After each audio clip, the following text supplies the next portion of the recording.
Isang bantog na albularyo ang may alagang tunong. Saan yung buwaya na siyang katuwang niya sa panggagamot? Tubo siya sa lugar ng Antique. Dumadayo siya sa Capiz, Panay, upang tumulong sa panggagamot ng mga taong naghihirap doon. Lalo na ang sakit na hindi matukoy ng doktor. Pero dahil ang mga namumuno sa Panay ay mga bangkilang aswang, magtatagumpay silang siraan ang naturang albularyo upang hindi ito makabalik sa kanila. Dahil doon ay dahan-dahan nang namimiktima ang mga aswang sa lugar ng Panay nang hindi napapansin ng mga residente. Ngunit may isang bata na masasaksihan kung paanong paslangin ng mga aswang ang kanyang ina. At dahil alam niyang walang maniniwala kung sakaling magsusumbong siya, kaya mapipilitan siyang hanapin ang bantog na albularyo na siyang siniraan ng mga aswang, upang sa ganun ay matulungan siya nitong ipaghiganti ang kanyang mga magulang. Magtatagumpay kaya siyang matagpuan ang bantog na albularyo? Ano kaya ang posibleng tulong na maibigay sa kanya ng matanda? Makakakuha kaya siya ng hustisya at ang ibang nabiktima ng mga aswang? Taong 2002, Capiz, Panay, Barangay Liwayway. Nagtatakbuhan ng mga bata nang makita nila si Banggil na napapadaan. Nagtitipon-tipon sila habang inaantay ang pagdaan niya. "Banggil, pilat! Banggil, pilat!" Sabay-sabay nilang sigaw sa kaawa-awang si Banggil. May dala-dala itong 2 galong tubig. Nakatungo lamang ito upang hindi malantad sa mga tao ang mukhang piklat sa kanyang muka. Kung tutuusin, hindi naman yun peklat, dahil nung pinanganak siya nandoon na yun sa kanyang kaliwang pisngi. "Hoy, Banggil, pilat! Patingin naman ang piklat mo!" Sigaw ng isa sa mga bugoy na bata. Pero hindi pa rin sila pinatulan ng batang si Banggil nang biglang may bumato sa kanya. Mabuti na lamang at sa braso siya natamaan at hindi sa muka. Saka lamang lumingon si Banggil sa kanila. Muli sana siyang tatamaan ng bato nang mabilis siyang makaiwas. Dahil sa pag-iwas niya, nagsidamputan na rin ng bato ang ilang kabataan. Natutuwa silang pinagbababato si Banggil, lalo na't mabilis itong umiiwas sa mga batong ibinabato nila. Tawang-tawa pa ang mga bata na akala mo'y naglalaro lamang sa sirkus. "Mga bata, baka gusto niyong kayo naman ang pagbabatuhin ko?" Sigaw naman ng matandang lalaki. May hawak rin itong mga bato, ngunit kumpara sa mga bata mas malalaki ang kanyang hawak. Nanlaki ang mga mata ng mga bata dahil bukod sa malaki ang hawak nitong mga bato, nakakatakot din ang kanyang itsura. Payat siyang lalaki, may mahabang puting buhok na nakatali lamang. Maging ang 10 tangkal niyang bigote ay puting-puti na rin. Ang kilay rin nito ay puti na. Sabay-sabay na nagsigawan ng mga bata patakbo sa kani-kanilang mga bahay. Naging maligalig naman si Banggil nang babalingan na siya ng matanda. Nagmamadali na sana siyang aalis nang tawagin siya ng matandang lalaki. "Iho, huwag kang matakot. Nais lang kitang tulungan." Lumingon si Banggil sa matanda at dahan-dahang tumango. Halatang may kinakatakutan nito. "Ano bang iyong pangalan?" Banggil po." May himig takot sa kanyang boses. Ngumiti ang matanda at lumapit kay Banggil. Tinanong niya ito kung saan siya nakatira. Sa una ayaw pang sabihin ni Banggil, subalit nang hintayin pa rin ng matanda ang kanyang tugon, napilitan na siyang sabihin dito ang totoo. "Barangay Liwayway. Doon din ako patungo. Akin na nga yung mga dala mo. Sabay na tayong tutungo ron."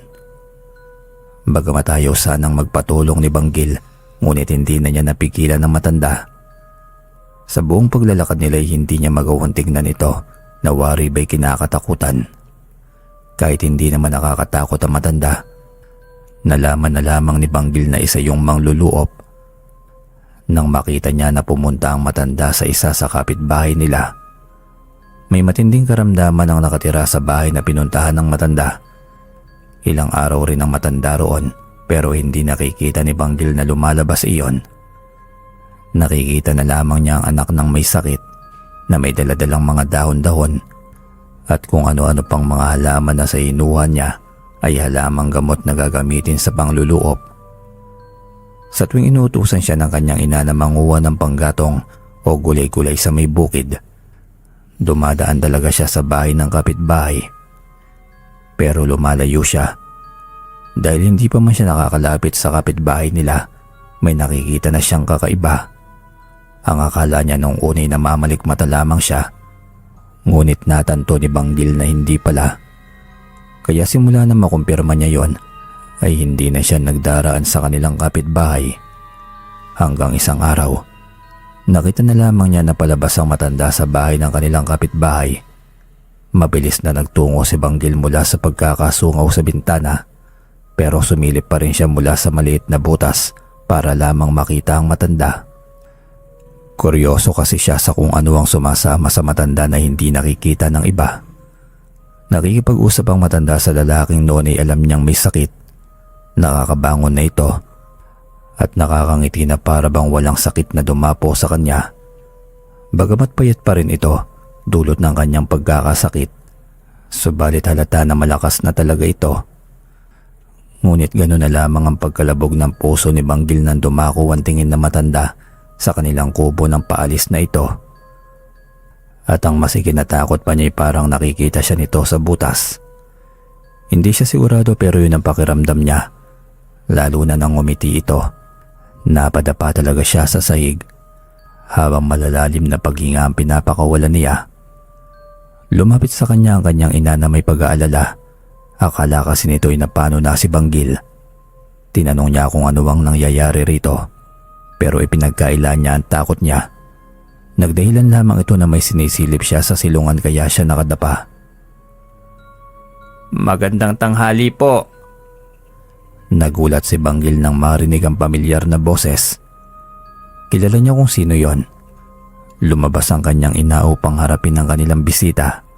Samantalang siya'y tumakbo sa kanilang papag at nagtalokbong ng kumot. Ang tumatawag ay walang iba kundi si Mang Kaloy.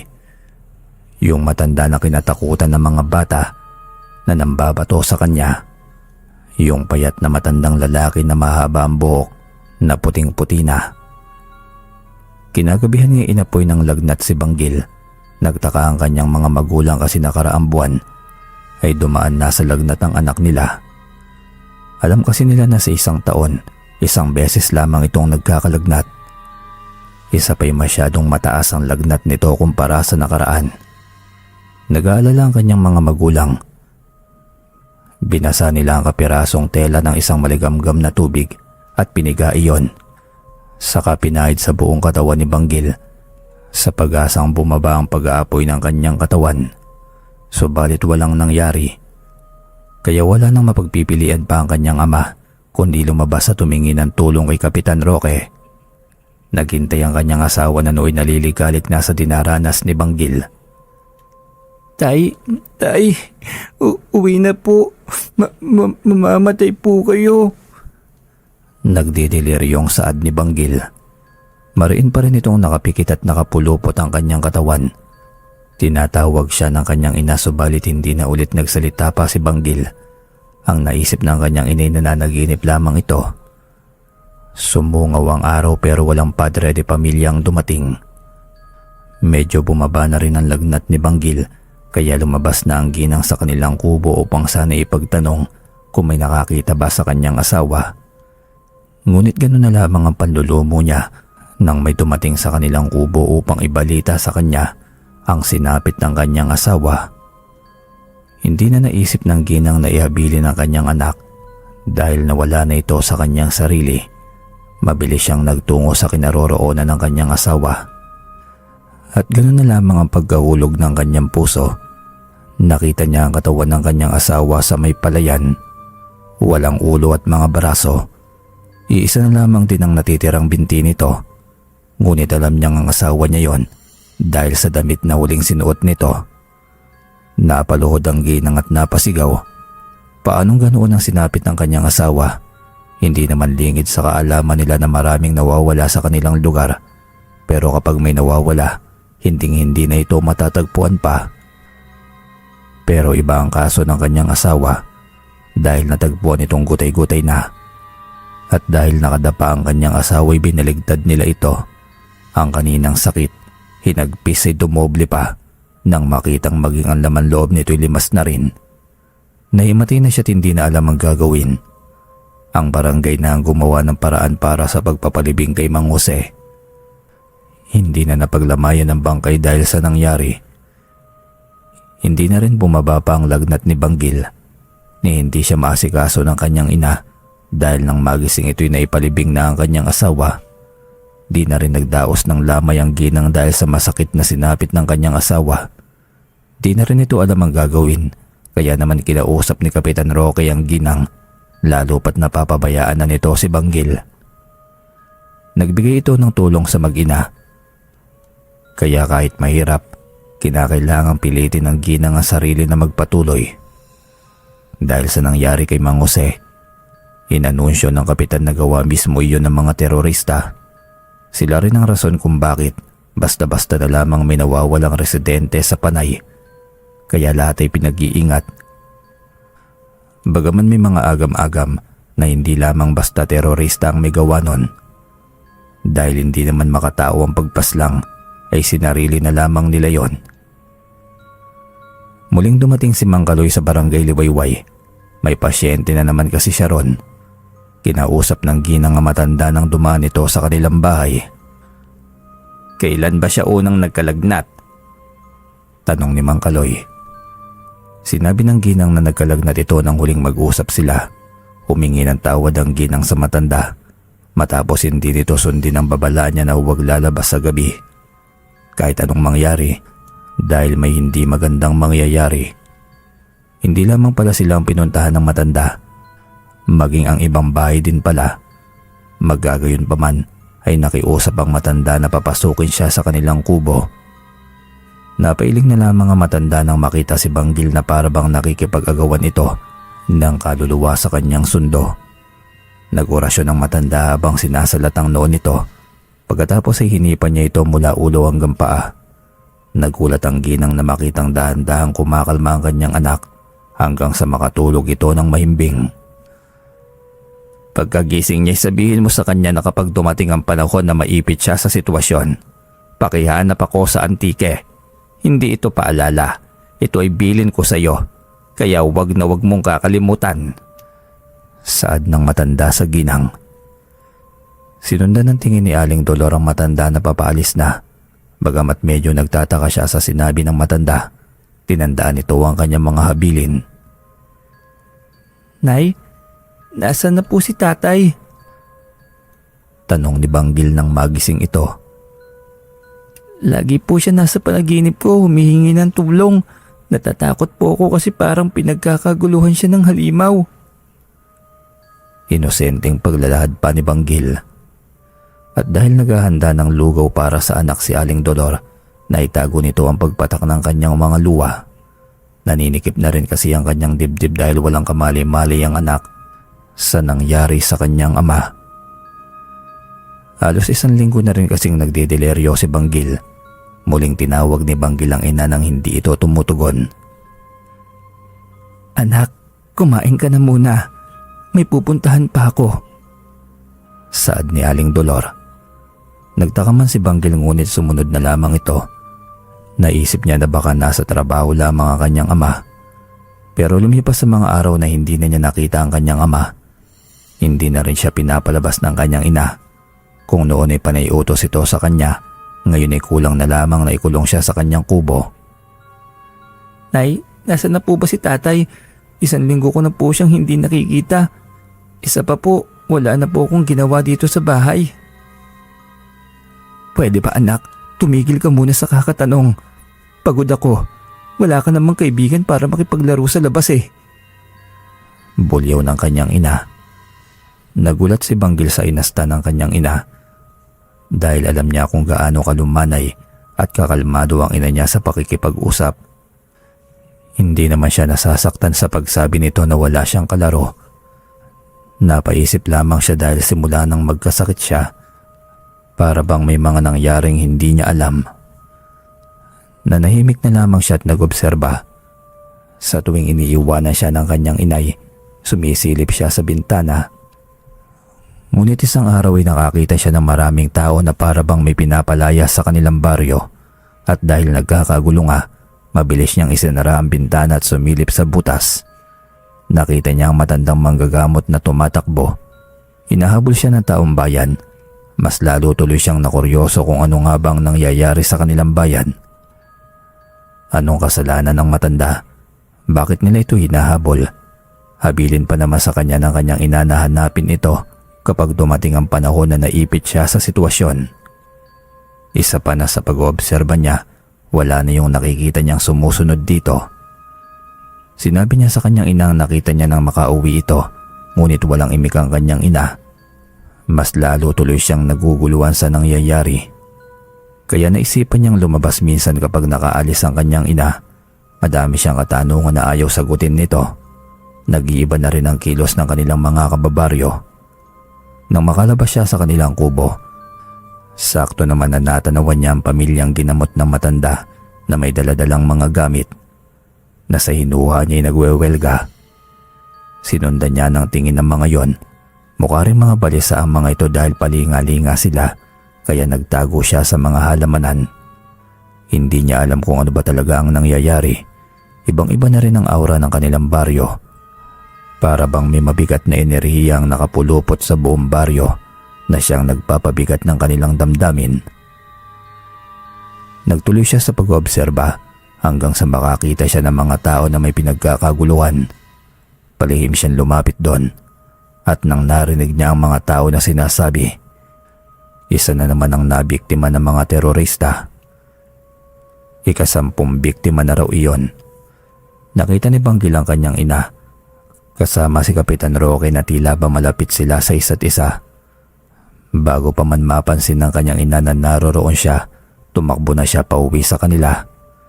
Isinarado niya ang mga pintuan maging ang mga bintana. Wala siyang kaalam-alam na marami na palang namamatay sa kanilang baryo, kaya pala ganoon na lamang kahigpit ang kanyang ina sa kanya. Pero nasaan kaya ang kanyang ama? Dumating ang kanyang ina na nooy balisa. Palakad-lakad ito sa loob ng kanilang kubo at para bang may kinakatakutan. Para itong baliw habang may ibinubulong-bulong. Hanggang bumaling siya kay Banggil. Anak, umalis ka rito. Heto, ibulsa mo ang perang naipon namin at magpakalayo-layo ka. Tandaan mo na mahal ka namin ng tatay mo. Yung bilin ni Mang Kaloy sundin mo. Hindi ko alam kung magtatagumpay ako. Kaya sana'y huwag mong pababayaan ang sarili mo. Bilin pa ng kanyang ina. May himig itong pamamaalam kaya napaiyak na lamang si Banggil na para bang bumalik sa katinuan ng kanyang ina. Heto ang nalikom kong pera. Magpakalayo-layo ka na at huwag na huwag kang babalik rito hanggat hindi sinasabi ni Mang Kaloy. Paulit-ulit nitong bilin nang mailabas na niya sa kubo si Banggil. Kinakabahan na si Banggil pero ipinagtatabuyan na siya ng kanyang ina. Wala na siyang nagawa kundi tumahimik na lamang na umiyak. Bagamat tinatanaw siya ng kanyang ina sa kanyang pag-alis, hindi pa rin siya tuluyang lumabas sa kanilang baryo. Nagtago siya sa malalaking talahiban hanggang makakita siya ng isang anyo ng tubig na may korting tao. Ito yung nakita niyang kasakasama ng matanda. Pero kung noon nakakaramdam siya ng takot, ngayon ay hindi na. Lalo na't para bang sinusundan lamang siya nito. Naisip niya na baka nilalang lamang ito na naliligaw lamang at hindi alam kung ano ang gagawin niya. Kaya sumasama-sama lamang ito sa kung sino-sino at hindi naman nananakit. Pagkalipas ng ilang minuto ay muli siyang bumalik sa kanilang kubo upang obserbahan ng kanyang ina. May dumating na mga tao dito. Sina Kapitan Roque at ang mga tauhan niya. Lumabas ang kanyang ina na nooy nakangiti pa. Kung kanina ay para itong balisa na hindi mapakali, ngayon ay para na itong wala ulit sa sarili. Niyakap niya si Kapitan. Nanikip ang dibdib ni Banggil. Gusto niyang magalit sa kanyang ina subalit pinigilan niya ang kanyang sarili.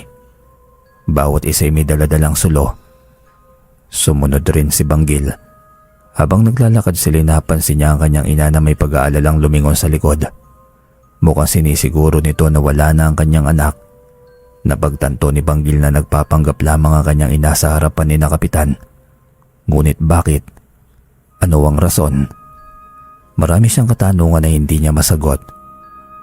Nakarating sila sa kagubatan at mas lalong naguluhan si Banggil nang makita na hindi lamang pala si Kapitan ng mga tao roon, maging ang alkalde, kapitbahay na alam niyang may koneksyon sa alkalde.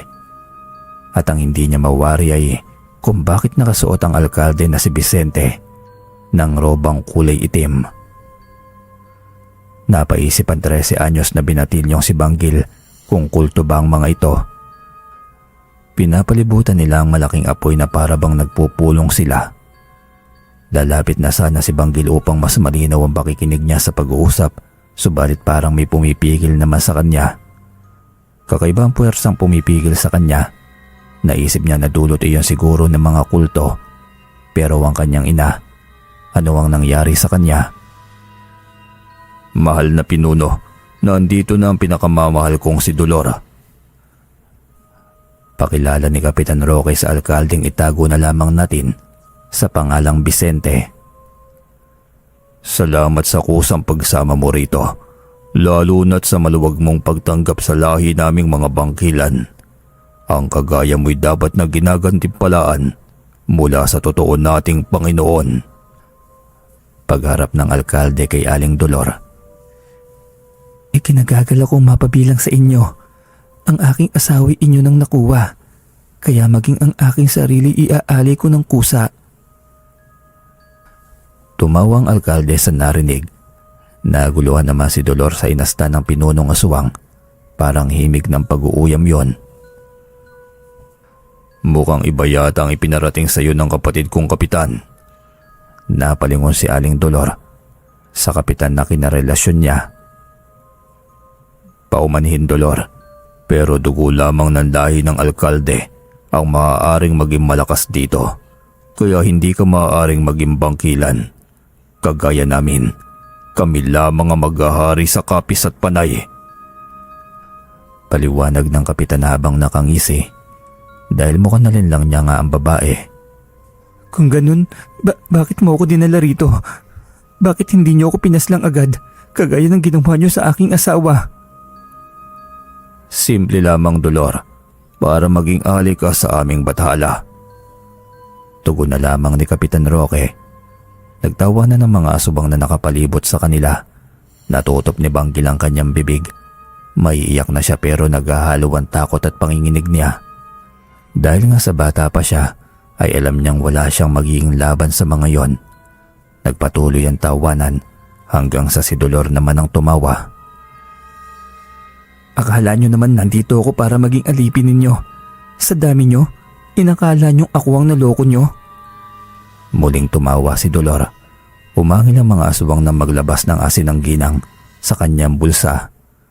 Dumapa ang mga aswang na para bang anumang oras ay sasagpangin nila si Dolor. Sinabuyan sila ng asin ng ginang kaya mabilis silang umiwas. Nang may aatake sa kanya ay mabilis na nakaiwas ang ginang at muli itong nagsaboy ng asin. May iba na nanonood lamang at para bang wala lamang ang panlalaban ni Dolor.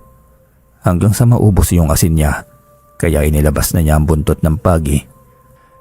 Iyon naman ang iwinasiwas niya sa mga bangkilang hindi makalapit sa kanya. Para sa asawa ko, para sa anak ko, papaslangin ko kayong lahat. Ngunit para lamang siyang pinaglalaroan ng mga itim na aswang na nag-anyong lobo.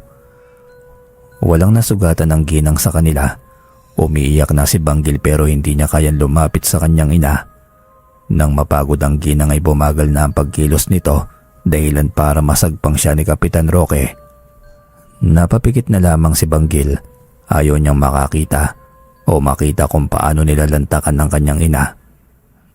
Dahan-dahan siyang umatras habang nakapikit pa rin. Rinig na rinig niya kung paano pagkaguluhan ang bangkay ng kanyang ina. Nang makabuelo siya, tumakbo na lamang siya ng ubod ng bilis. Walang lingon-lingon at nakatuon lamang na makalabas sa kanilang baryo. Hanggang ngayon ay hindi pa rin siya makapaniwala na karamihan sa mga residente sa kanilang baryo ay mga aswang. Kaya pala ayaw siyang palabasin ng kanyang ina dahil mapapahamak lamang siya. Ayaw rin itong malaman niya na napaslang na ang kanyang tatay dahil may pinaplano pala ito. Ngunit nabigo ito sa paghihiganti niya. Hindi alam ni Banggil kung saan siya tutungo pero kinakailangan niyang makalayo sa lugar na pinamumugaran ng mga aswang. Noon pa man ay hindi siya naniniwala na talamak ang aswang sa Capiz sapagkat doon siya tubo.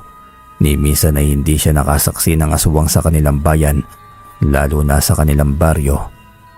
Nakakarinig sila ng mga nawawala, subalit ni minsan ay walang natagpuan. Ang laging ibinabalita sa kanila ay gawa iyon ng mga terorista na nais angkatin ng kanilang bayan. Ngayon lamang niya napagtanto na lahat pala'y pulos kapalaluan lamang ng mga nakatataas na opisyal sa kanila. Malaking posibilidad na sila rin ang rason kung bakit napalayas roon ang manggagamot na si Mang Kaloy. Disyembre 2015. Nakasombrero habang may hawak na baston si Banggil. Ibang-iba na ang itsura niya kumpara dati. Ang dating patpatin, may itim na bata, ngayon ay binata na. May matikas na pangangatawan, may kayumangging kulay, mahabang may itim nitong buhok.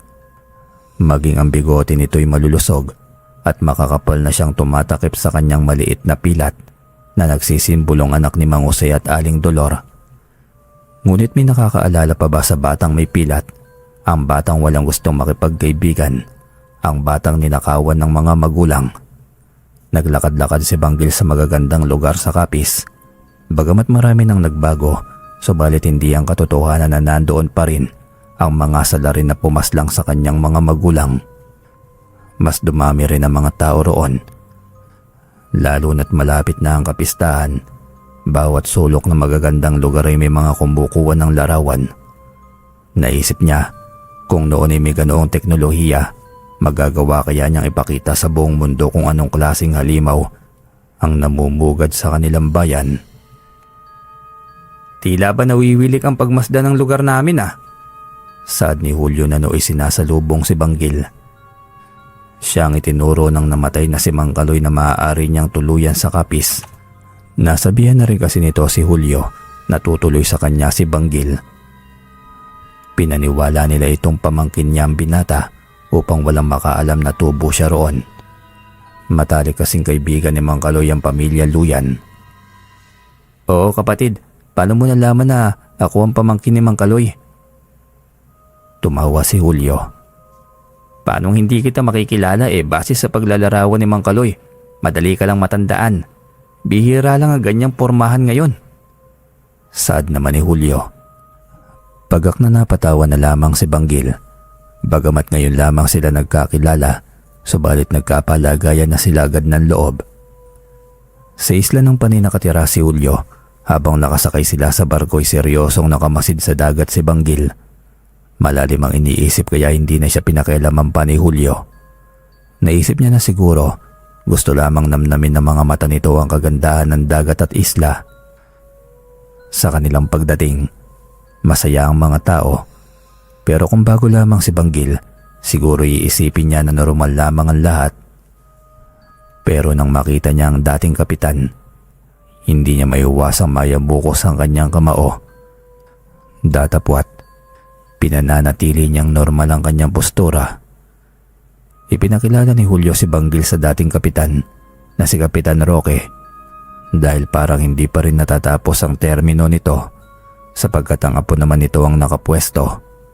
Ganoon din sa mga alkalde. Mga pamilya pa rin nila ang namamayagpag doon sa lugar na yon. Siya si Banggil. Isa po siya sa opisyalis sa Antique. Naparito siya upang makipista sa ating lugar. Magiliw na pagpapakilala ni Julio kay Kapitan. Tuwang-tuwang matanda na animoy hindi halimaw. Napansin din ni Banggil na para bang kaunti lamang ang itinanda nito. Sino ba naman ang tatanda kung ang kinakain ay hilaw na karne ng tao? Pero katakataka na hanggang ngayon ay hindi pa rin nailalabas ang baho ng mga bangkilang aswang. Marahil ay walang kumakalaban at sa oras na may makaalam ng kanilang sikreto, paniguradong ubos sa kanilang lahi. Ang mga taong dumarayo roon ay masasaya at walang kamali-malay sa kaganapan sa lugar ng Kapis. Halatang bata ka pa, pinatanda ka lang ng pormahan mong yan. Pero natutuwa ko dahil sa edad mong yan, tila ba malaki na ang karunungan mo. Hindi kagaya ng kabataan ngayon. Paliwanag ni Kapitan. Yun nga po ang nais ko, mas lumawak pa ang aking karunungan. Nang sa gayon mamulat ang mga susunod na henerasyon kung ano bang meron sa ating nakaraan. Pahapyaw na pasaring ni Banggil. Hindi alam ni Banggil kung naiintindihan ba yon ng matanda. Subalit mukhang wala itong ideya sa kanyang pinupunto. Tuluyang nagpaalam ang dalawa. Inabili ng kapitan na minsan ay bumisita sila sa kanyang tahanan upang makipista na siyang sinang-ayunan naman ng dalawa. Isang payak na bahay na bato ang meron kina Julio. Malaki ang espasyo ng kanilang bahay kaya naman nakakaluwag-luwag rin sila. Inobserbahan ni Banggil ang mga naninirahan sa kanila. Walang aswang sa kanila. Puros mga inosente ang mga tao roon. Hanggang sa kausapin siya ni Julio. Kuya, may pakiusap lamang ako sa iyo. Masaya ang lugar namin, maganda rito. Kaso, hindi rin ligtas dito kapag gabi na dahil sa mga teroristang gumagala at nangunguha ng tao. Wala silang pinipili, mapabata man o matanda. Hindi nagpakita ng reaksyon si Banggil. Pero sa totoo lamang ay gusto niyang matawa dahil hanggang ngayon ay yun pa rin ang pinapalabas na dahilan ng mga nakaupo roon. At marami pa rin naniniwala sa kapalaluang rason na yon. Halatang halata na kontrolado nilang nasasakupan nila at ang mga tao naman doon ay naniniwala sa mga siraulong opisyal. Huwag kang mag-alala, hindi naman ako palalabas eh. Maikling tugon na lamang ni Banggil. Ayaw niyang magkaideya si Julio nang sa gayon ay malaya siyang makagalaw mamayang gabi. Hating gabi na pero kahit pinaghahandaan ng pista, walang taong nakikita sa labas. Sa araw ng kapistahan, saka lamang daw po pwedeng magsilabasa ng mga tao dahil hihigpitan na ang seguridad ng gobyerno. Nang masiguro ni Banggil na wala ng mga tao, ay saka pa lamang siya lumabas. Nag-orasyon siya ng panangga at sa tagabulag. Nang sa gayon ay walang makapansin o makakita man lamang sa kanya. At kung sakaling mayroon, ang mahalagay nakakabal na siya. At dahil natatandaan pa niya ang bawat pasikot-sikot sa dati niyang baryo, kahit maraming bahay na ang mga naipatayo roon, ay madali pa rin niyang matutunto ng ilog. Kung saan susundin niya ang kanyang alagang tunong na ipinasa pa sa kanya ni Mang Kaloy. Pero sa kanyang pagtungo roon, naglilibot na din ang mga tanod at patrol sa kalsada. Subalit napangisi lamang si Banggil sa inaasta nila. Akala mo kung sinong naglilibot na protektor. Iyon pala'y siyang mga delikado. Nagtago siya sa kung saan kahit hindi naman siya nakikita. Pinagmamasdan niya ang patrol. Nang matanawan niya ang dalawang babae na nooy naglalakad, patawa-tawa pa ang mga ito habang maligalik sa kanilang daladalang telepono. Halatang mga dayo lamang doon upang makipista. Mukhang nakikinig sa protocol, lalo na't may mga nakikita naman silang mga nagpapatrol. Mga iha, hindi ba't inanunsyo na bawal ang magpapagabi rito hanggat hindi pa dumarating ang kapistahan? Sambit ni Kapitan Roque na humarap sa kanila na nooy lumabas sa mobil ng mga pulis. Kahit wala na siya sa pagkakaupo, humingi na paumanhin ng dalawa. Sabi nila'y nagbabakasyon lamang daw sila at wala talaga silang matutuluyan doon.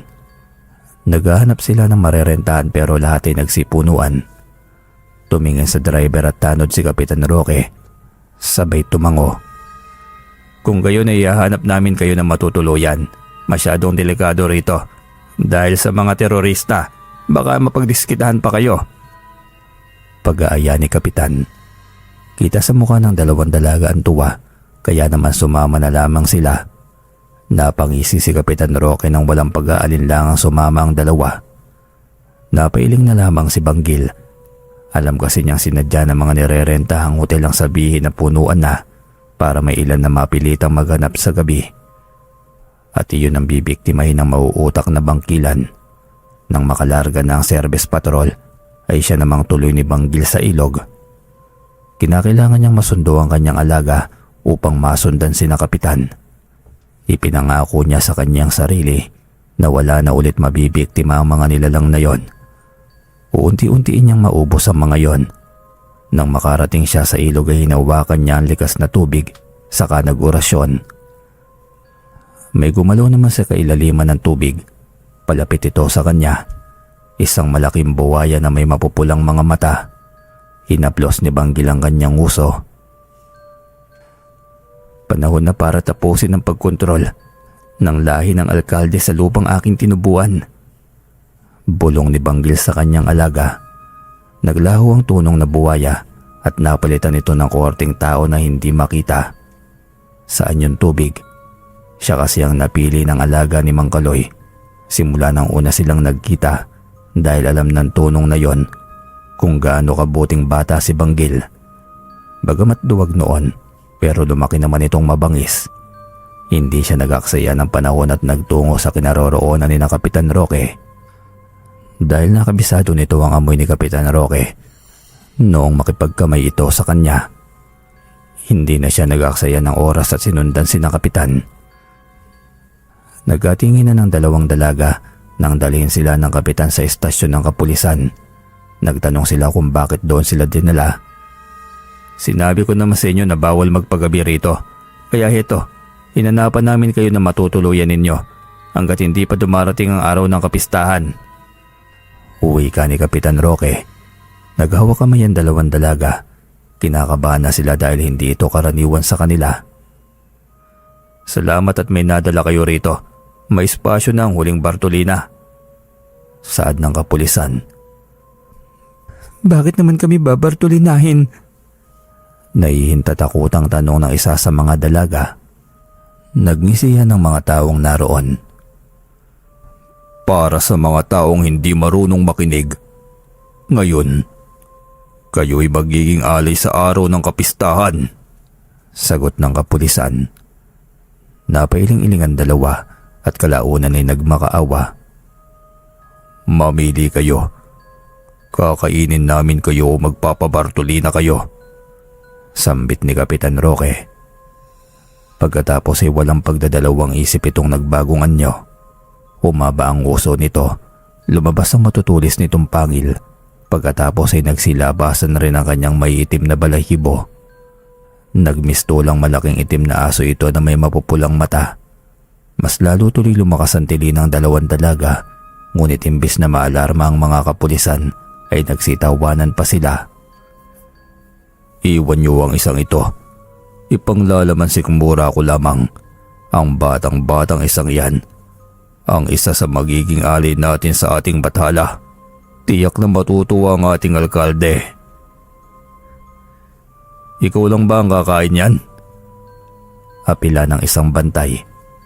Nagtawa na ng lahat. Sabay-sabay silang nagbago ng anyo.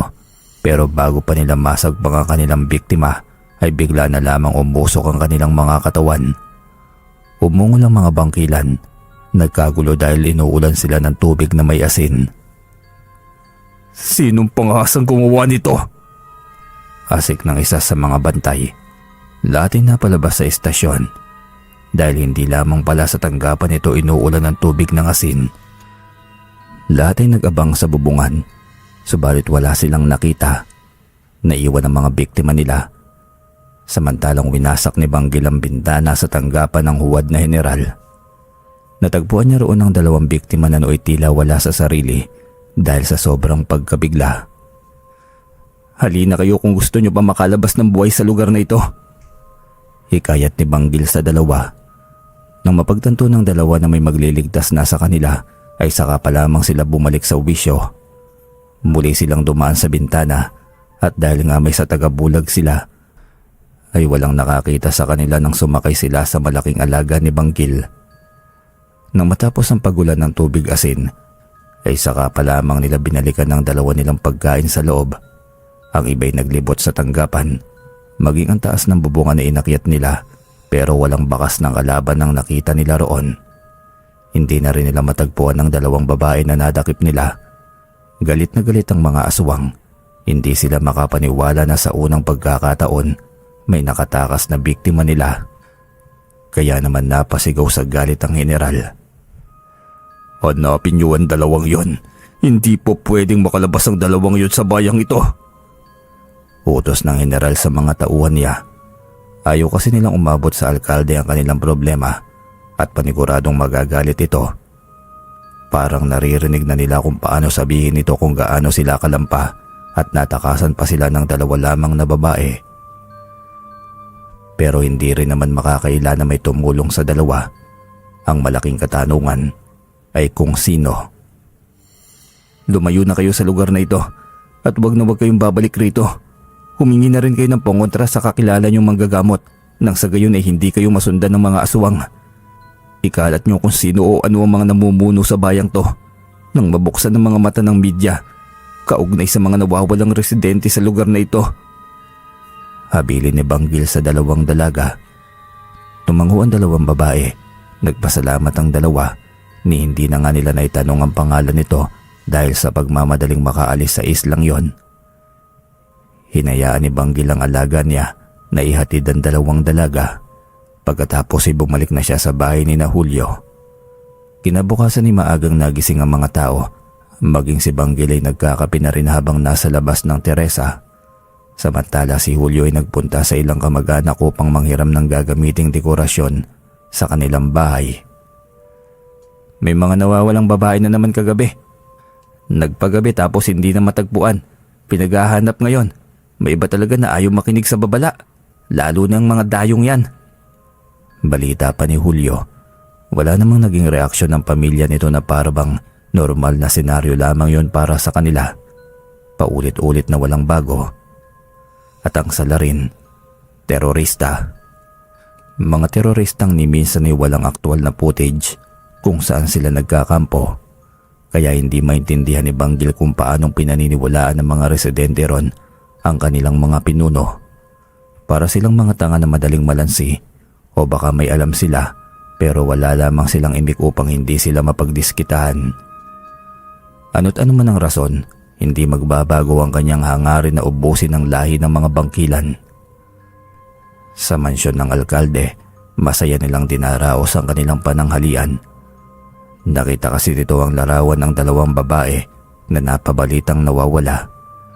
Mukhang bata pa na siyang tamang-tama bilang alay.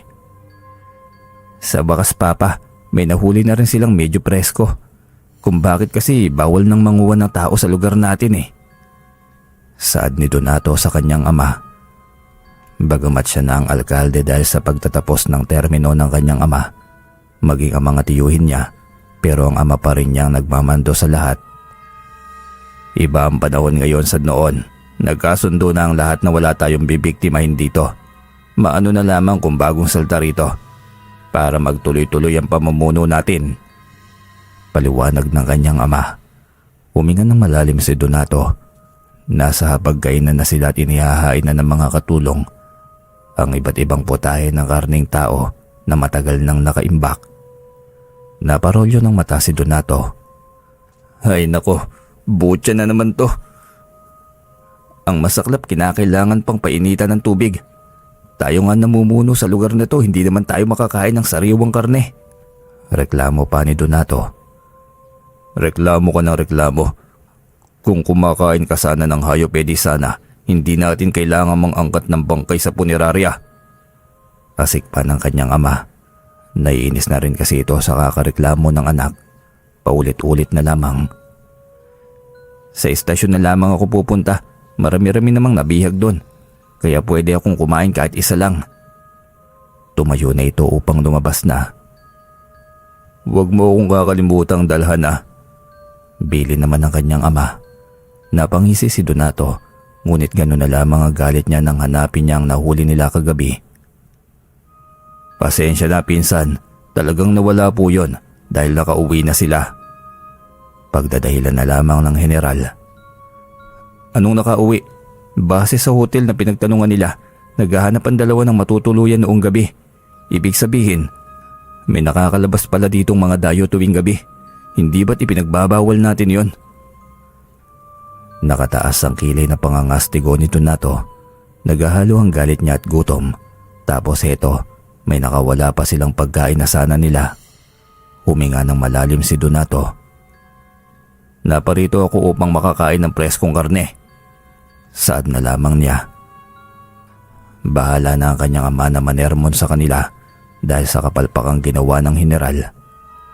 Pasensya na talaga pinsan, pero kulang pa sila para maging alay sa araw ng kapistahan. Nanigas sa galit si Donato dahil sa totoo lamang gusto niya talagang magwala ng oras na yon. Kaya walang mapagpipilian ang general kung hindi bigyan ng pagkain ng alkalde. Sapagkat hanggang sa hindi naiibsan ng kanyang gutom, hindi mawawala ang galit nito. Napapailing na lamang ang general habang inihahatid ang kanyang pinsang si Donato sa isa sa mga Bartolina upang manghinaing mag-isa. Imbis na gumawa ng paraan para makakuha pa sila ng ilang alay, heto't nagsasariling kumain at walang pakialam sa darating na kapistahan. Naguguluhan pa naman siya kung sino ang tumakas sa dalawang bihag na sana nila kagabi. Nang tingnan nila ang mga kamera ay wala naman silang nakitang bakas ng tao at dahil walang kamera sa kanyang tanggapan, wala siyang makitang footage ng salarin. Maging ang likod ng kapulisan, sinubukan na rin nilang amuyin ang bakas nila pero katakatakang wala ring amoy doon. Maging ang pampang kung saan maaaring sumakay ang mga dalaga ay hindi raw roon nakarating. Inalugog nila ang buong bayan pero parang mga bulang basta na lamang nagsiwalaan. Kung wala na ang mga dalaga sa bayan, saan naman kaya sila dumaan? Nananakit na ang ulo ng general. Nakarating din sa dating alkalde ang patungkol sa paglaho ng bihag nila sana. Ipinatawag niya ang mga opisyales sa kanilang angkan ang tungkol sa kakaibang pagligtas sa mga bihag nila. Sa kanilang kampo sa kagubatan, kung saan nila itinaraos ang pag-aalay at pagpupulong. Katabi ng dating alkalde ang kanyang anak na nooy busog na sa pagkain ng karne. Kaharap nila sina kapitan at general, maging ang ilang opisyales na may katungkulan sa politika. Paanong natakasan kayo ng 2 pangkaraniwang babae at ngayon hindi nyo matagpuan kung saan sila napadpad? At higit sa lahat, hindi kayo sigurado kung nakalabas ba sila ng isla o wala pa? Sambit ng dating alkalde.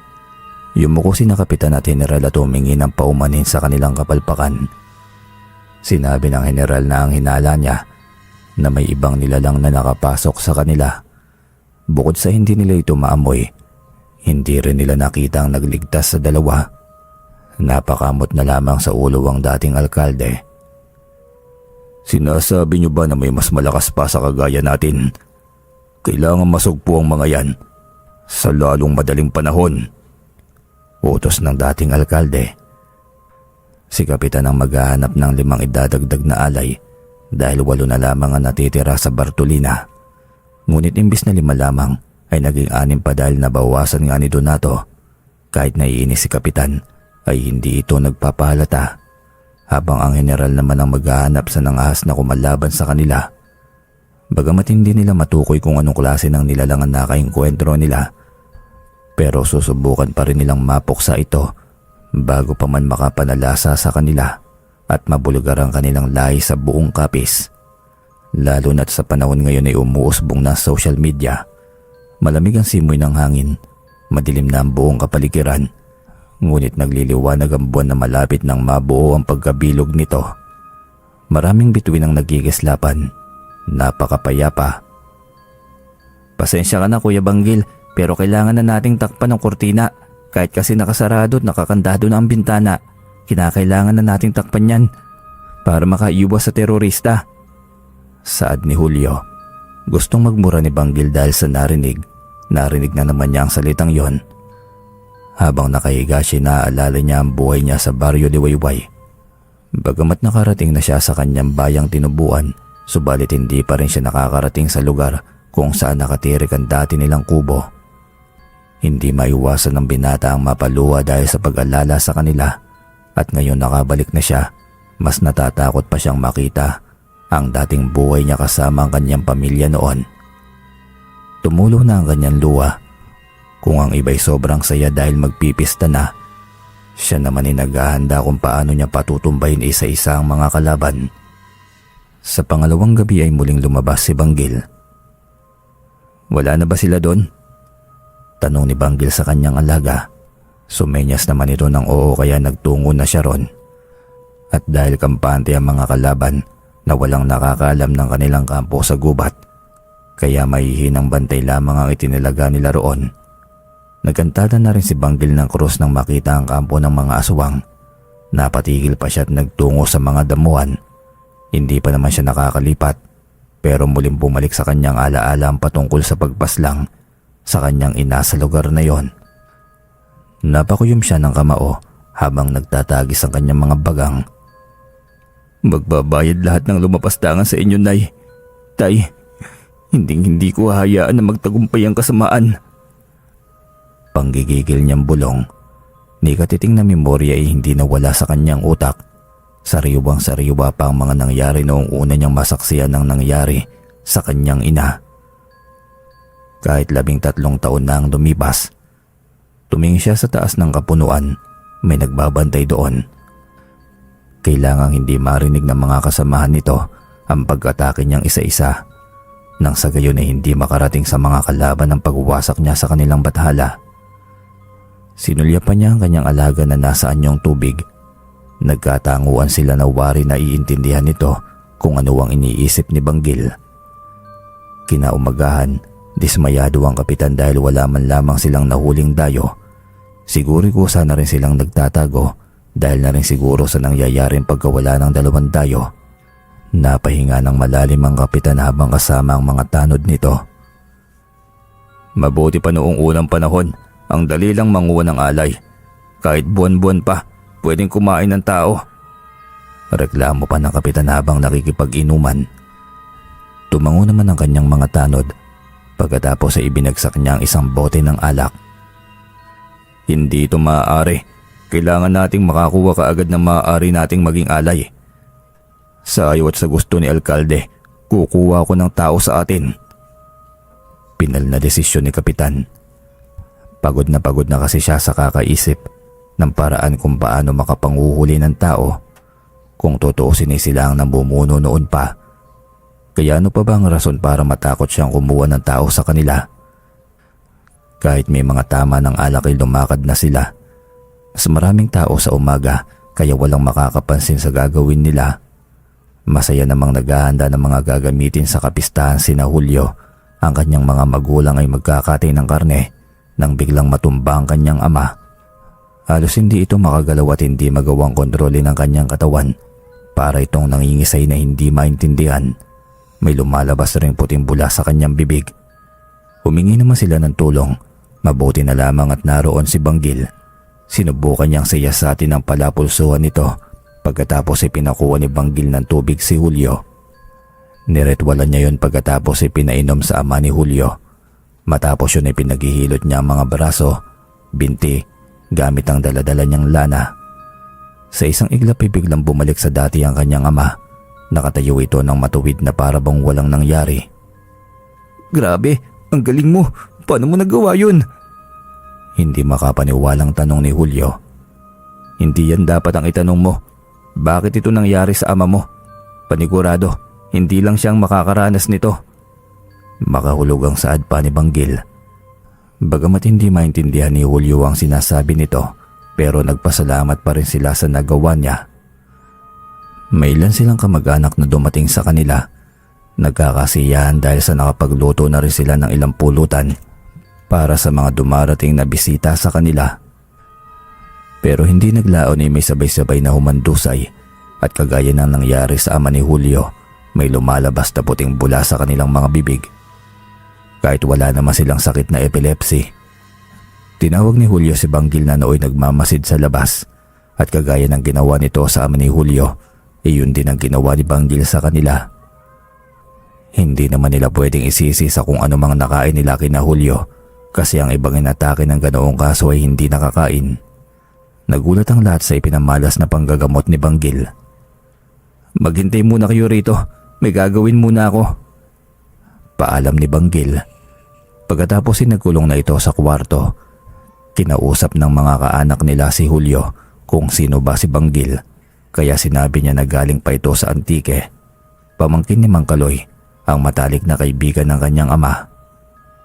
Banggil, parang pamilyar sa akin, pero hindi ko lang maalala kung sino talaga siya. Saad ng isa sa kaanak ni Julio. Hanggang makalabas si Banggil sa kwarto, may ibinigay ito sa kanilang lahat, maging ang hindi mga tinamaan ng sakit kanina. Isang maliit na bagay na nakapulupot sa pulang tela at may tali na pwedeng gawing kwintas. Para saan to, kuya? Pangontra yan sa maaaring maging itatama sa inyong sakit. Ganon din sa ibang mga tao rito. Sa oras na mawalan kayo ng malay, maaaring mawala na kayo habang buhay. Hindi ito isang pandemya. Teka, hindi namin maintindihan. Ano bang nangyayari? At dahil mukhang wala talaga silang alam tungkol sa nangyayari at baka dumating ang panahon na siya pa ang masiraan, sinabi na niya ang katotohanan. Walang terorista sa lugar na ito, kung hindi mga aswang. 2 araw na lamang ang kapistahan. 2 araw na lamang ang natitirang panahon nila para makahanap ng 13 alay. Kaya ngayon, wala silang mapagpilian kung hindi kumuha ng mga taong taga rito. Napaupo ang ama ni Julio. Pinasara niya ang pintuan sa kanyang anak at dahil wala namang iba sa loob ng kanilang tahanan, sinabi na rin ito ang nalalaman, lalo na't maging sila'y kinakanti na rin. Alam pala niya tungkol sa mga aswang. Matagal na sila roon. Nagbubulag-bulagan lamang sila sa katotohanan para lamang hindi sila madamay sa tiwaling mga aswang na naghahari-harian sa kanilang lugar.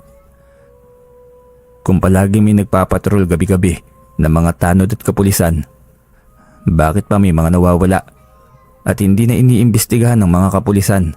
Walang nagrereklamo at walang naghahanap dahil aswang mismo ang may kontrol sa lugar na ito. At hanggang kailan? Paulit-ulit na lang ba? Ngayon, sa inyo na sila kukuha ng pang-alay at panglaman ng tiyan. Papayag pa ba kayo? Pagmumulat sa kanila ni Banggil, nagatingin na silang lahat dahil hindi may kakaila na sinampal sila ng katotohanan sa sinabing yon ni Banggil. Nagsalita ang ama ni Julio na kaya ganoon ang kalakaran nila dahil wala naman silang magiging laban. Isa pa'y hindi nila alam kung sino-sino ang mga aswang na nakatira sa lugar nila. Ang kapitan at lahat ng pamilya ng alkalde, maging ang mga nagtatrabaho sa kapulisan at barangay. Ang alkalde ang pinakapinuno nila. Nagulat ang lahat sa revelasyon nito. Kung ayaw nyo ng ganito na lang, dapat makipagtulungan kayo sa akin para matapos na ang pagkontrol nila sa lugar. Lalo na ngayon, kayo na ang minamarkahan nila, buong pamilya ninyo. Muli silang nagkatinginan at malalim na nag-isip. Alam nilang hindi ito magiging madali, pero tama si Banggil. Kailangan nilang lumaban dahil mamimihasa na ang mga aswang sa kanila. Nagwala ng dating alkalde nang malaman niya na nawasak ang kampo nila sa may kagubatan. Lalo na ang kanilang bathala, wasak na wasak. Pumunta siya roon kasama ang kanyang mga tauhan at ang anak niyang si Donato. Nang makita niya na halos wala ng mga kubo roon, mga kasangkapan at pagkatay sa mga alay, maging ang saluhan ng dugo at ang pinakaimportante, ang altar ng kanilang bathala at ang maitim na bathala na may halimaw na muka na itinuturing nilang bathala ay nawasak na rin. Napasigaw si Vicente. Muli siyang nagpatawag ng pulong upang kastiguhin si General. Hindi siya pwedeng magkamali. Alam niyang ang nagligtas sa 2 magiging biyag na sana nila ang sumira sa kanilang kampo. Kahit dapat ay abala ang lahat sa paparating na kapistahan ay binaliwala nila yon dahil nakakaalarma na may sumisira na sa kanilang plano at ang malala pa, hindi nila matukoy kung sino o ano ang kanilang kalaban. Ano nang nangyari sa iniimbestigahan mo? Nahanap niyo na ba? Baling ni Vicente sa General. Hindi pa po, masyadong matulis ang isang yon. Di ba kasi wala siyang iniwan? Kaya nahihirapan kaming matukoy kung sino bang nanggulo sa amin nung isang gabi. Hindi lang yun ang problema, kung hindi sinira rin niya ang altar natin sa kampo. Napatayo ang general, maging ang mga kasamahan niya ay nagulat. "Nasaan si Roque?" Hinanap ni Vicente ang kapitan pero ito lamang ang wala. Alam niyang hindi ito mawawala sa kanilang pagpupulong. "Baka naman ginagawa niya ang kanyang trabaho. Naghahanap pa rin ng alay." Saad naman ng bagong alkalde. Napahilamos naman sa mukha ang galit na dating alkalde na si Vicente. "Anong silbi ng mga alay kung wala na ang ating bathala?" Walang makapagsalita. Nagutos ito na hayaan muna ang paghahanap ng alay at unahin ang paghahanap sa lapastangang kumakalaban sa kanila. Samantala, nagtataka ang kapitan kung bakit wala pang nawawalan ng malay o naisusugod sa ospital sa pamilya Luyan. "Alamin mo nga kung anong nangyari sa kanila. Tama naman ang pagmamarga ko sa pamilyang yun ah." Utos niya sa isa sa mga tanod. Hindi pa naman siya nagkakamali sa ganoong estilo. Kapag gutom na siya sa tao'y binibigyan niya ito ng sakit kagaya ng epilepsy, lalo na kapag ito'y mag-isa lamang. At kapag tuluyan na itong nawalan ng malay ay saka lamang niya ito kukunin upang ipanlamang tiyan. Ngunit gano'n na lamang ang pagtataka niya na lahat ay nasa maayos na kalagayan. Masaya pang araw nilang tinanggap ang tanod sa loob ng kanilang tahanan. Maraming bisitang kaanak ngunit ni isa'y walang tinablan ng sakit na ibinigay niya. Kaya naman napagdesisyonan niyang magtungo sa alkalde upang sabihin ng mga napapansin niya. Nag-iwan siya ng mga tauhan na maaaring mag-obserba sa pamilyang yon. "Julio, samahan mo ko. May pupuntahan tayo." Baling ni Banggil kay Julio. "Paano naman sila?"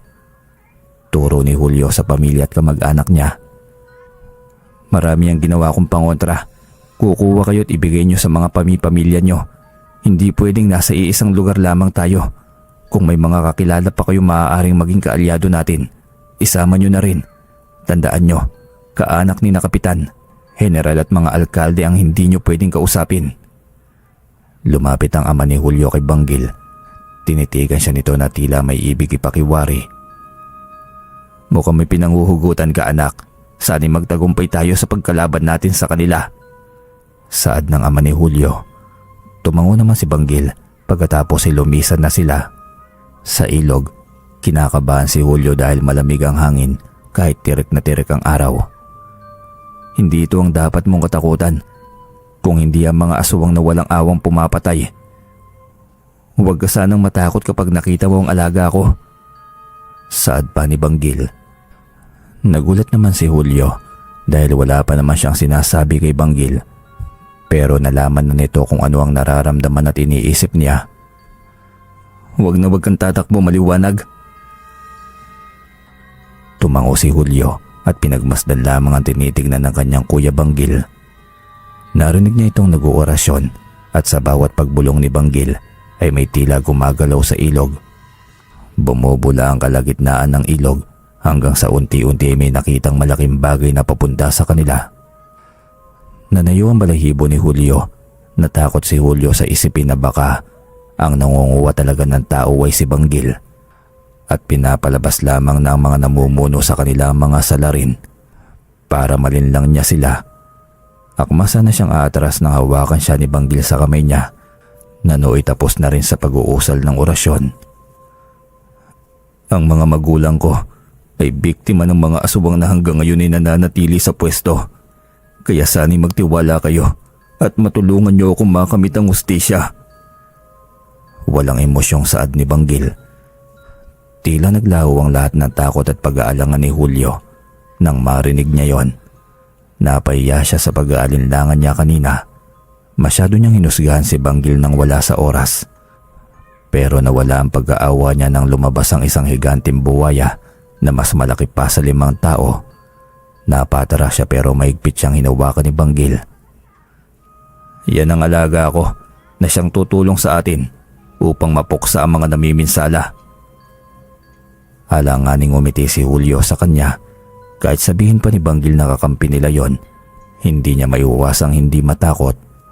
Ngumiti si Banggil dahil sa wakas may nakita na siyang pwedeng italaga sa alaga niya pagdating ng panahon. Kagaya noong una niyang makita si Mang Kaloy, iyon ang una niyang napansin sa matanda. Kasama nito ang ngayoy alaga niya. Natakot at nagkalagnat pa nga siya noon. Dahil pala yun sa hindi siya iniwan ng tunong ni Mang Kaloy. Siya ang napili nitong maging tagapangalaga pagdating ng panahon, kaya hindi siya nito pinabayaan lalo na nang mahuli ng mga aswang ang kanyang ina. Ngayon ay may taong napili na naman ang kanyang alaga sa oras na matapos niya ang misyon sa lugar na yon. Umungol ang malaking buhaya habang nakatitig ito kay Julio, kaya napayakap si Julio sa kanya. Hindi naman maiwasang mapangiti ni Banggil. Nagpapahawak siya sa iyo, huwag kang matakot. Mas mabait pa yan kaysa sa mga aswang na matagal nyo nang nakakasalamuha. Napalunok si Julio. Lumapit sila sa malaking buhaya at sabay nilang hinaplos ang uso nito. Napapikit naman ang malaking tunong at ilang saglit lamang ay naglaho na lamang itong parang bula. Hinanap ni Julio kung nasaan na ang tunong. Halika na, pag-uusapan pa natin kung paano nating matatalo ang mga aswang. Akay ni Banggil kay Julio na nooy nagpatiuna na. Sigurado ka ba sa sinasabi mong yan? At paano mo naisip na manghuli ng tao rito? Tanong ng dating alkalde. Hindi na po yun ang importante. Kailangan malaman natin kung paano nila naiwasan ang sakit na ibinigay ko sa kanila. Hindi ba't nakapagtataka? Saad pa ng kapitan. Tila napaisip naman ang dating alkalde maging ang general. Baka heto na nga ang hinahanap nila. Kaya naman nagplano silang tutukan ng pamilyang yon. Wala munang papapasukin sa lugar natin. Kailangan linising muna natin ang lugar na ito. Lilipulin natin ang mga magtatangkang kumalaban. Utos ng dating alkalde. Iyon na nga ang nangyari. Sa kabilang dako ay binuksan ng ama ni Julio ang nakatagong paksol sa bahay nila. Nagulat ang lahat dahil mayroon pala talagang ganon sa kanilang bahay. Alam kong darating ang panahon na kakailanganin natin to. Makahulog ang saad ng ama ni Julio na nooy nakatingin kay Banggil. Ang mga kalalakihan ay bumaba at doon ay nakakita sila ng iba't ibang kagamitan laban sa mga aswang. Habang ipinapakita ng ama ni Julio ang mga sandata at kung paano ito gagamitin, ipinaliwanag rin niya na kaya niya yun ginawa dahil kapag nagkagipitan na ang mga aswang sa pagkain ay sila ang unang mabibiktima. Dahil hindi naman talaga sila tubo roon. Isa pa'y alam nila na mga taga-antike ang karamihan sa kanila, kaya malaki ang tsansang sila ang unang biktimahin kapag nagutom na ang mga aswang na yon. Dahil sa pagsasalitang iyon ng ama ni Julio, tuluyan na rin sinabi ni Banggil kung bakit gusto niyang maubos ang mga aswang. Sabi ko na nga ba, pamilyar yung pangalan mo, Banggil Pilat. Banggil Pilat pa naman ang tawag ko sa iyo nung bata pa tayo noon. Usap-usapan na umalis kayong mag-ina. Akala namin naging kabit ito ng kapitan. Pero kalaunan, nawala na lamang kayo isang araw. Maging ang mga gamit nyo sa bahay. Kaya haka-haka na umalis na kayo upang kalimutan ang nangyari sa iyong ama. Ani Dario na naaalala na ang lahat. Dahil sa pagtangkang pagbibigay ng sakit sa kanila ng mga bangkilan, ipinangako nila kay Banggil na tutulungan nila ito kahit ano pa man ang mangyari.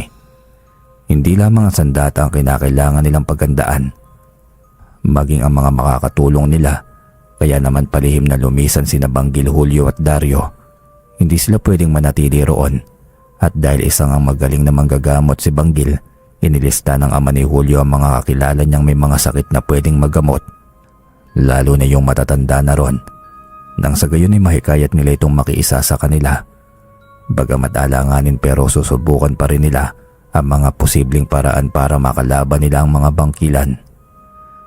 Samantala, pinag-iingat ng ama ni Julio ang lahat ng kanyang kaanak. Sinabihan niya ang mga ito na huwag magpapahalata dahil paniguradong babantayan ng mga kalaban ang kanilang mga galaw. 2 araw ang lumipas, 2 gabi na ring walang nababalitang nawawala.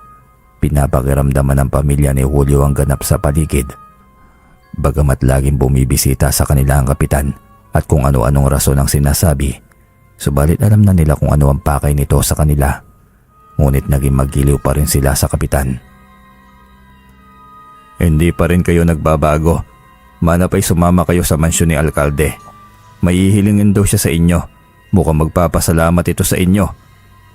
Masayang balita ni kapitan. Hindi naman nagpahalata ang pamilya ni Julio, bagamat may ideya na sila kung ano ang gagawin sa kanila, subalit nanatili lamang silang nakangiti. Dadalo kami. Sino ba naman ang hindi dadalo kung alkalde na mismo ang nag-iimbita sa amin? Sagot ng ama ni Julio. Matapos silang mag-usap at makaalis ni Kapitan, nagkatingin na sila dahil hindi naman ganoon kadami ang ganap. Ni hindi na pagtuunan ng dalawang partido ang kapistahan. Samantala, masinsina na nakipag-usap sina Dario at Julio sa mga nagagamot ni Banggil kung ano-anong sakit ang nagagamot niya sa hindi malamang dahilan na kahit ang medisina ay hindi nagagamot. Hindi naman bago ang ganitong mga sakit. May lumalaki ang tiyan, may nagsusuka at may nanghihina. Ngunit walang naitutulong ang doktor dahil ang sakit ay hindi natural kung hindi sinadyang ibigay sa inyo. Paliwanag ni Banggil. May isa pa sa kanila na ikinumpara ang panggagamot sa dating mangluloob na pinalayas sa kapis. Doon na sinabi ni Banggil na ang tinutukoy nila ay walang iba kundi si Mang Kaloy. Ilang araw naging tuliro ang dating alkalde habang ang anak naman nito ay halos maubos na ang mga bihag na nooy nakakulong sa Bartolina. Ni wala itong pakialam sa problemang kinakaharap nila. Kung tutuusin na isa siya sa dapat nangungunang magresolba sa kanilang problema.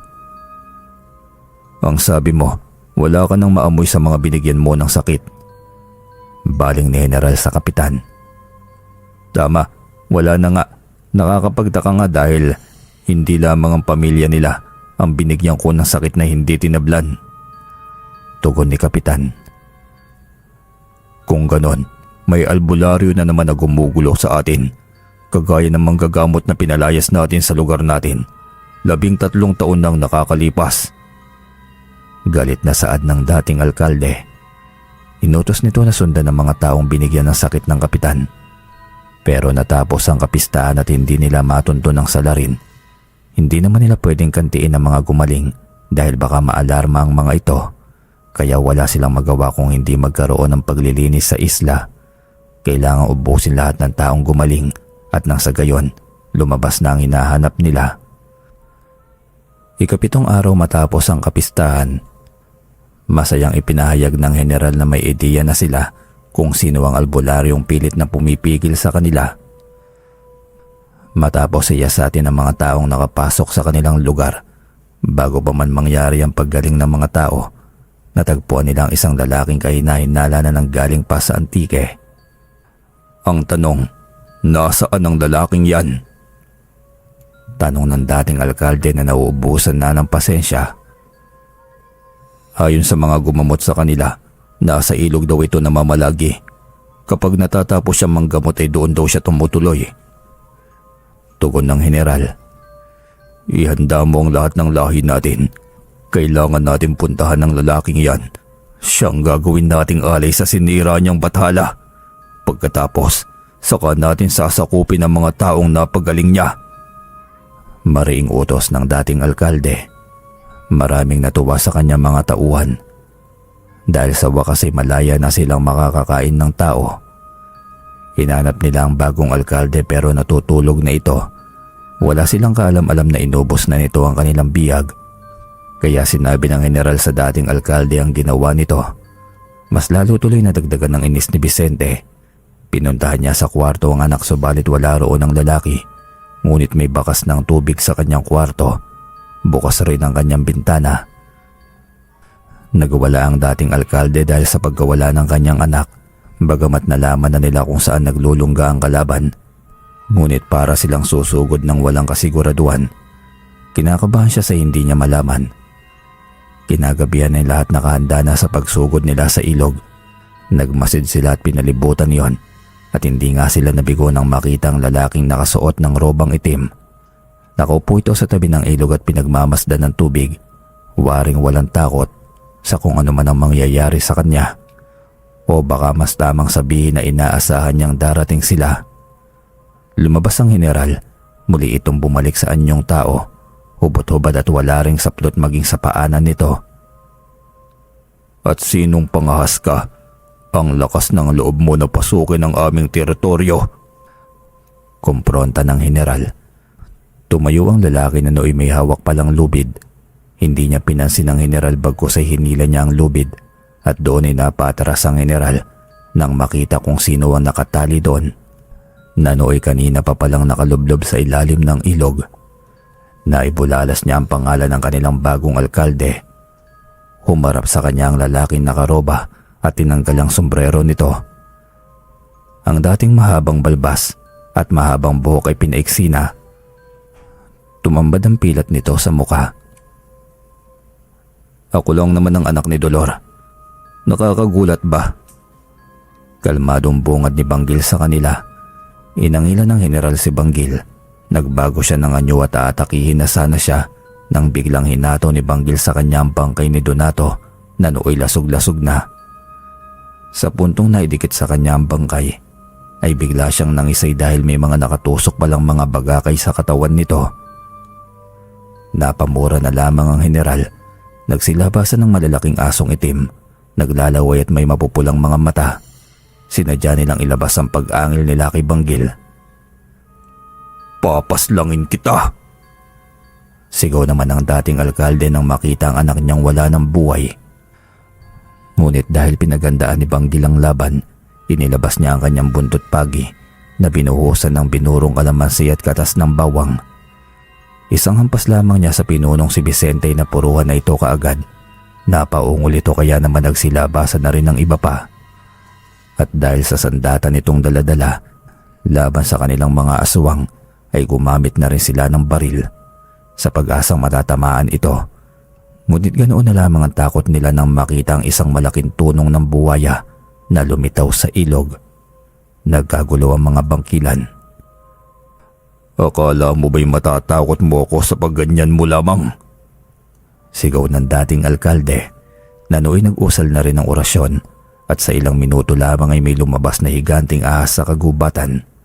Isang tunong ng ahas ang mayroon sa pinunong aswang. Nagtuos ang kanilang mga alaga. Narito ka para maghiganti, hindi ba? Para iligtas ang mga tao. Pues, mas pinalala mo lamang ang sitwasyon. Nakangising saad pa ng dating alkalde. Pagkatapos ay nag-utos sa kanyang mga tauhan na sakupin ang mga tao sa lugar nila, partikular na sa barangay ni Banggil. Nagtagis ang bagang ni Banggil. Nandito ako para tapusin ang paghahari-harian ninyo. Sigaw pa ni Banggil. Pagkatapos ay nakipagtagisan ito ng lakas sa dating alkalde. Ganoon din ang mga alaga nila. Sinubukan puluputin ng malaking ahas ni Vicente ang alaga ni Banggil. Subalit masyadong malakas ang alaga ni Banggil dahil sa pag-aalay nito ng hayop at ritual. Bagamat mahaba at malaki, subalit hindi nito kinaya ang buwaya.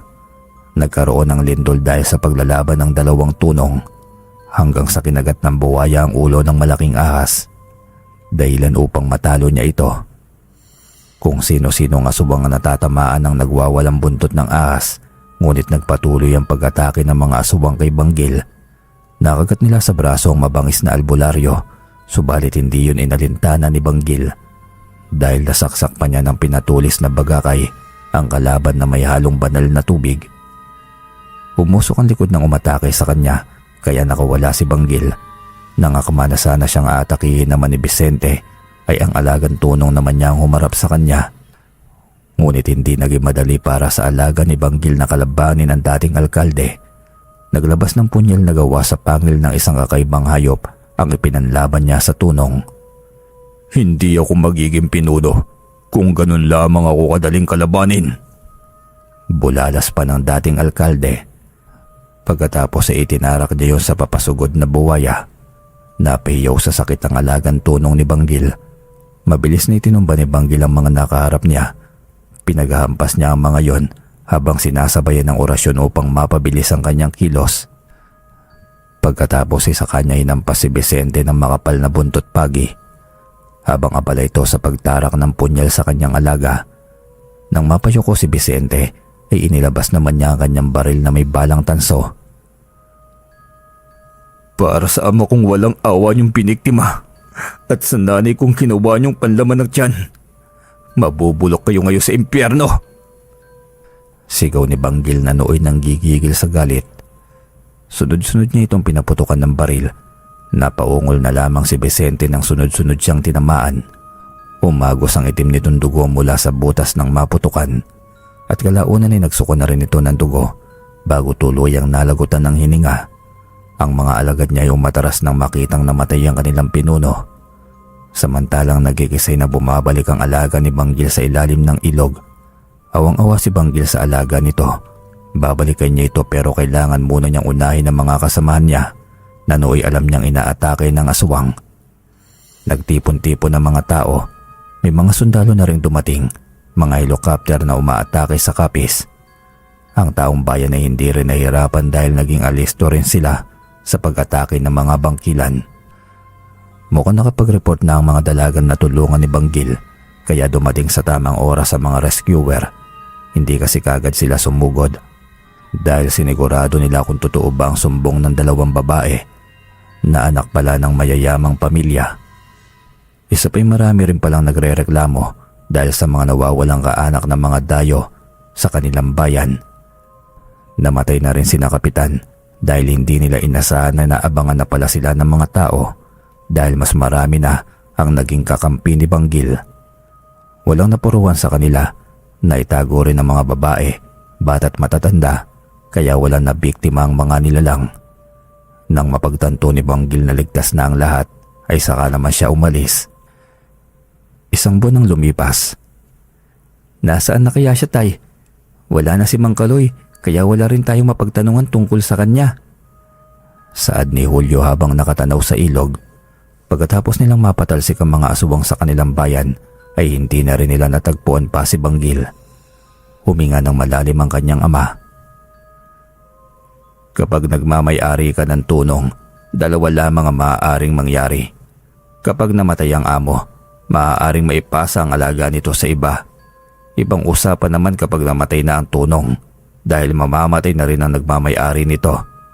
Huwag kang mag-alala anak, payapa na si Banggil dahil sa wakas naipaghiganti na niya ang kanyang mga magulang.